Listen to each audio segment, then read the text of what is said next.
I live in the middle of nowhere in a place called Spilkollektivet, but 3 years ago, I didn't. In fact, I had just moved into my new dorm room right here, and I was taking a walk down on my Bogade when I went to a store and found this cute little puzzle game, where all the pieces were little animals. I thought, wouldn't it be neat if these animals could move around and maybe eat plants to grow longer, and maybe there would be carnivorous animals that could eat other animals. So I ran back home, and I quickly coded up a shoddy prototype in the command prompt. It kinda worked, so I cooked up a basic mockup too. I started putting it into Unity and the game was taking shape quickly. And soon it seemed I had an entire game on my hands. But then, as I was biking home one day, this nagging feeling of deja vu just wouldn't leave me. And that's when I realized Snakebird exists. Snakebird has the same snake-type movement, the same eating mechanics, the same going into holes. Heck, even the facial expressions had been subconsciously stolen from Snakebird. And although the game has plenty of merit on its own, at the time it just destroyed my confidence in the game. And I abandoned it completely. But 3 years later, I moved here to this big house in the middle of nowhere with a completely different project. This other project was demoralizingly far from being done, and I was completely out of money.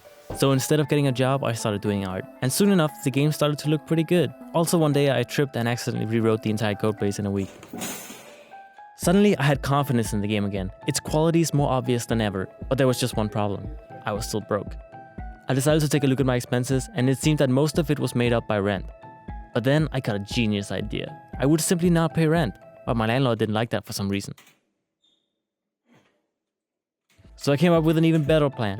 I would get the house to publish my game so I could simply expense the rent. And somehow they said yes. And that's the story of how Munchie Mammal is getting published by Spilkollektivet.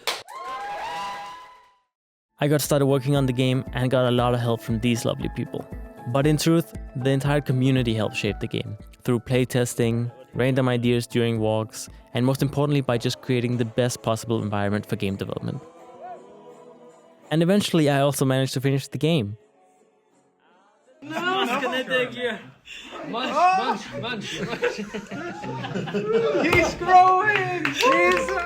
It's now out on Steam, iOS and Android. If you play it, let me know in the comments because I'd love to hear your thoughts.